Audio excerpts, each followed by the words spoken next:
The FBI surveillance van had been parked outside the Copa for 18 months, and Agent William Romer was about to hear the confession that would rewrite organized crime history through crackling wiretap equipment.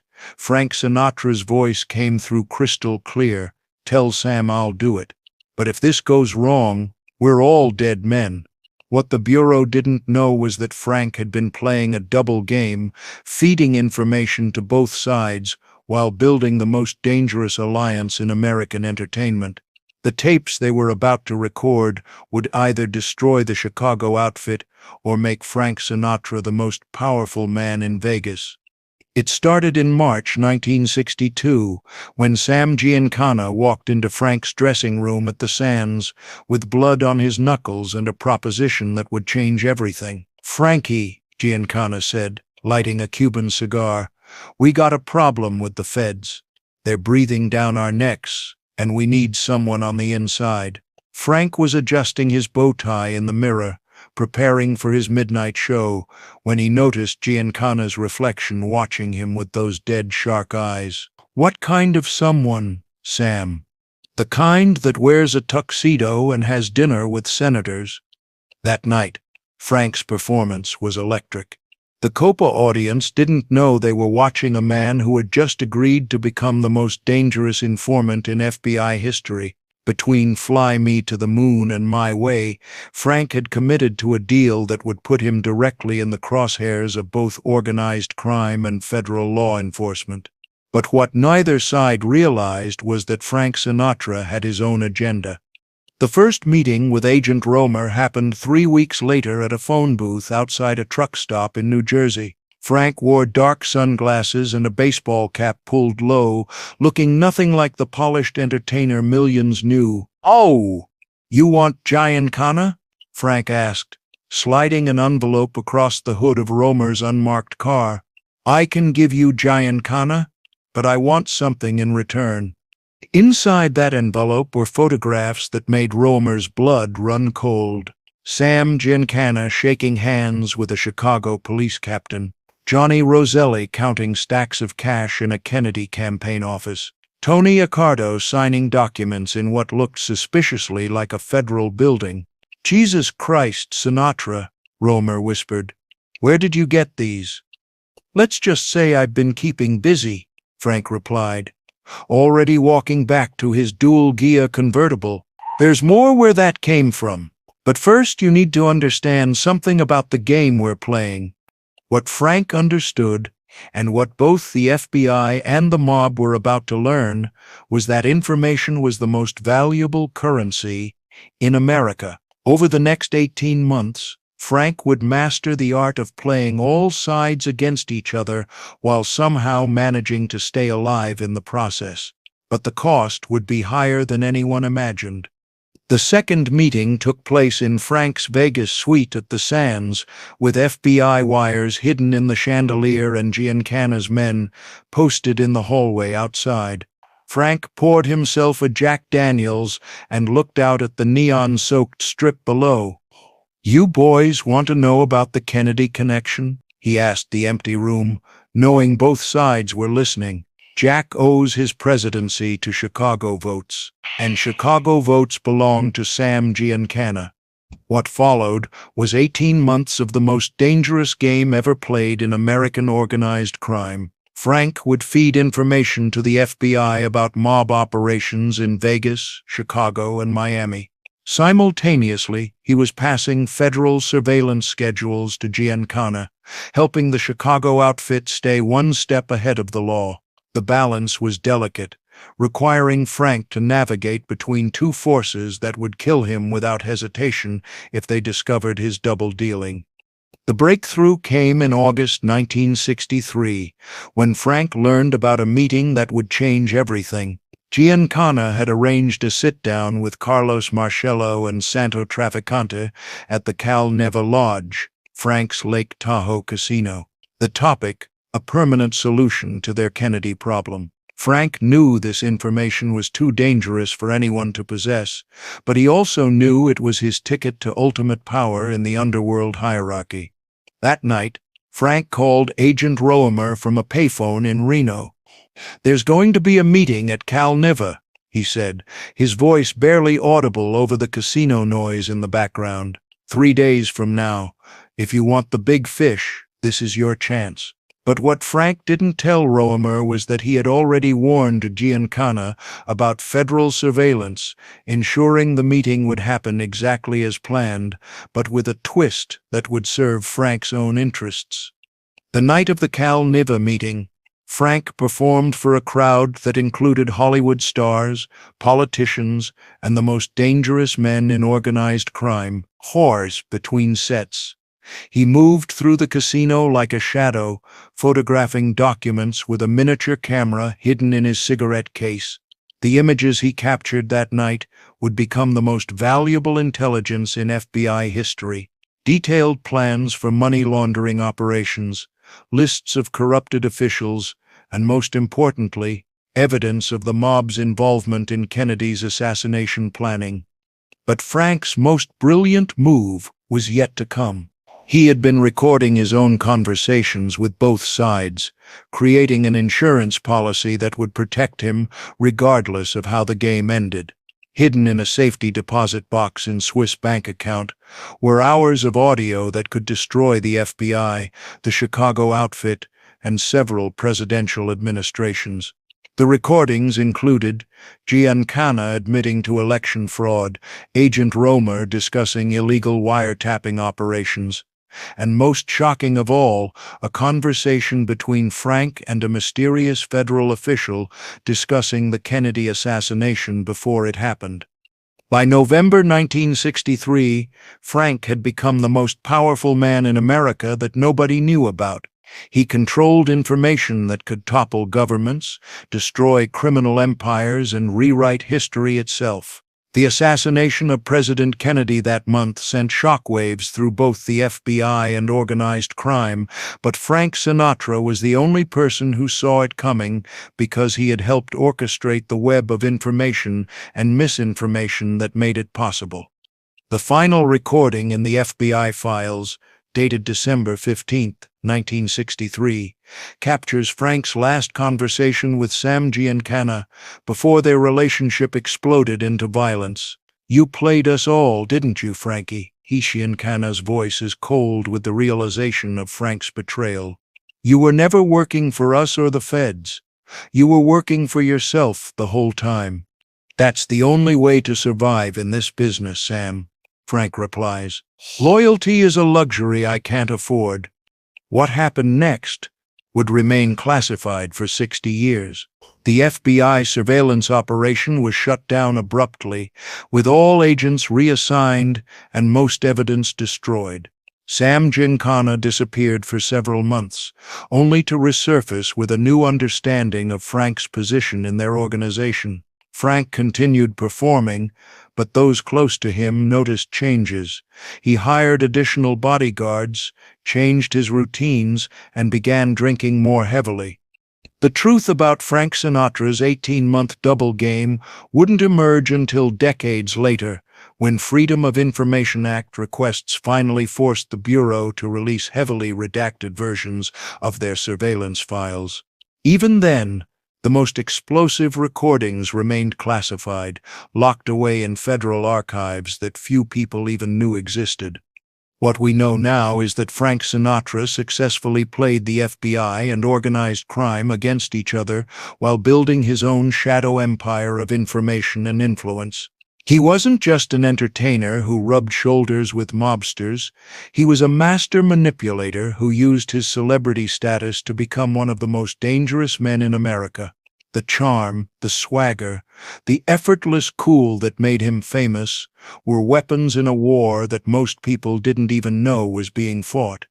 The price of this power was enormous.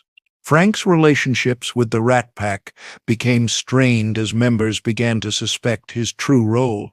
His marriage to Ava Gardner fell apart under the pressure of his secret life. His health deteriorated from the constant stress of maintaining his double identity. Most tragically, the innocent people caught in the crossfire of his information war paid the ultimate price.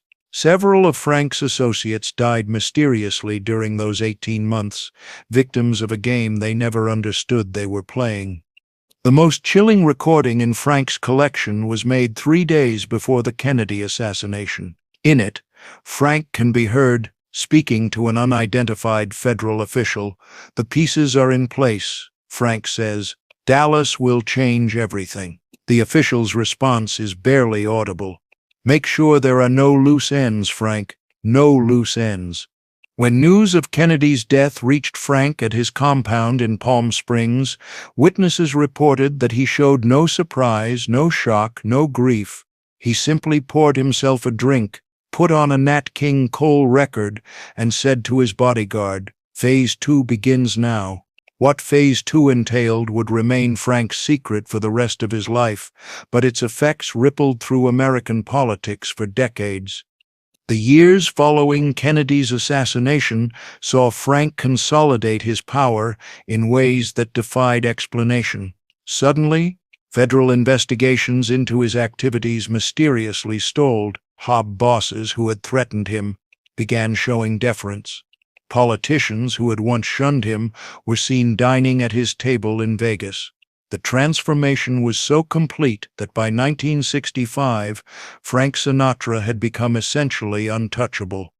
But power of that magnitude comes with a price that few can comprehend. Frank's son, Frank Jr., was kidnapped in December 1963, just weeks after the Kennedy assassination. While the official story blamed amateur criminals seeking ransom, those close to the family knew the truth.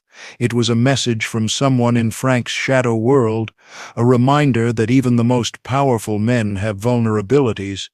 The kidnapping case revealed another layer of Frank's intelligence network. Within hours of his son's disappearance, Frank had mobilized resources that rivaled those of the FBI itself. Private investigators, mob connections, and federal contacts all worked in unprecedented coordination. The kidnappers were found not by law enforcement, but by Frank's people, who delivered them to the authorities with injuries that were never explained in court records.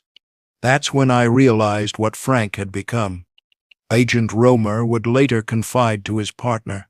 He wasn't working for us or against us. He had built his own government, with its own laws, its own justice system, its own foreign policy. The most revealing moment came during a 1964 surveillance operation at the Fontainebleau Hotel in Miami. Frank was meeting with Meyer Lansky, the financial genius of organized crime, when the conversation turned to the future of their business relationship. "Do you know what I respect about you, Frank?" Lansky said, his voice captured clearly on FBI recording equipment. "You understand that information is more valuable than money, more powerful than violence, and more permanent than loyalty." Frank's response would become legendary in intelligence circles. "Meyer, I don't just understand it, I am it." By 1965, Frank had survived 3 assassination attempts, neutralized 4 federal investigations, and eliminated 6 potential rivals within organized crime. Each victory added to his reputation as a man who could not be touched, could not be beaten, and most importantly, could not be trusted by anyone who didn't understand the game he was playing. The Swiss bank account containing Frank's insurance recordings grew to include nearly 200 hours of conversations. Presidents, mob bosses, federal agents, judges, and senators, all captured on tape discussing crimes that would have toppled governments. The mere existence of these recordings became Frank's ultimate protection, ensuring that no one dared move against him without risking exposure of secrets that could destroy American institutions.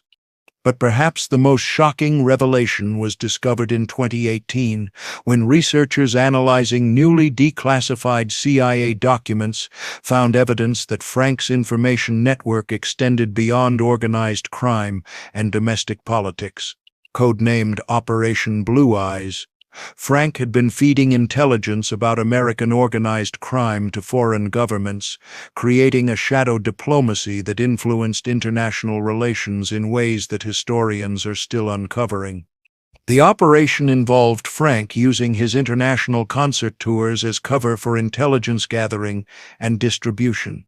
When he performed in London, Paris or Rome, he wasn't just entertaining audiences. He was meeting with foreign intelligence operatives, sharing carefully selected information about American criminal organizations and their political connections. In exchange, foreign governments provided Frank with intelligence about their own criminal enterprises, creating a global network of information that made him perhaps the most knowledgeable person in the world about international organized crime. The complexity of Frank's international operations became clear during his 1967 tour of South America. What appeared to be a series of concert performances was actually an elaborate intelligence mission coordinated with CIA operatives tracking Soviet influence in Latin American countries. Frank's dressing room conversations with local dignitaries were recorded by hidden microphones, providing American intelligence with insights into communist infiltration that would influence U.S. foreign policy for years to come. But Frank's most audacious international operation took place in 1968, when he agreed to perform at a private party for European aristocrats in Monaco. The guest list included members of royal families, international arms dealers, and financiers connected to both legitimate businesses and criminal enterprises. Frank's performance that night was secondary to his real mission, photographing documents that detailed money laundering operations connecting American organized crime to European banks. The photographs Frank captured in Monaco revealed a financial network that stretched from Las Vegas casinos to Swiss banks to London investment firms. American mob money was being cleaned through European institutions before being reinvested in legitimate American businesses, creating a cycle of financial legitimacy that made organized crime virtually undetectable to traditional law enforcement methods. During his performance of My Way that night, Frank discreetly photographed banking documents left on a nearby table, capturing account numbers and transaction records that would later be used by federal investigators to trace millions of dollars in criminal proceeds. The irony wasn't lost on Frank. While singing about doing things his way, he was literally rewriting the methods of international financial crime investigation. This global dimension of Frank's activities explains many previously mysterious events. His sudden cancellation of a 1966 tour of Eastern Europe coincided with a major CIA operation in those countries. His unexpected friendship with certain foreign entertainers and diplomats makes perfect sense when viewed through the lens of intelligence gathering. Even his choice of songs for international performances carried coded messages. Strangers in the Night was reportedly a signal to activate certain overseas assets.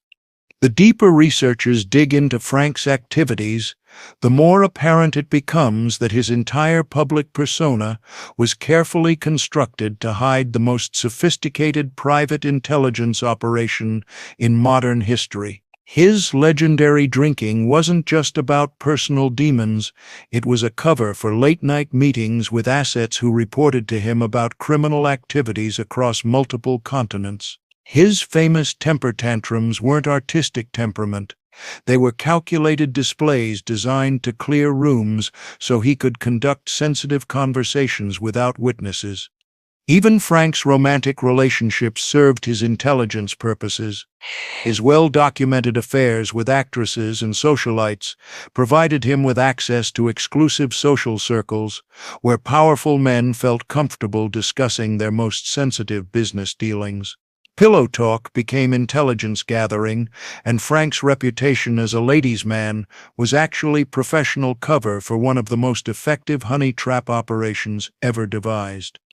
The most shocking revelation came from a 1969 recording discovered in 2019 when renovations at the Sands Casino uncovered a hidden safe containing additional tapes. In this recording, Frank can be heard discussing plans for what he called the ultimate insurance policy, PLAC, a comprehensive blackmail scheme targeting not just American officials but international leaders as well. When this is complete, Frank's voice crackles through the old recording equipment. I'll have enough dirt to control governments on 3 continents. Today, most of Frank Sinatra's FBI file remains classified, supposedly for reasons of national security.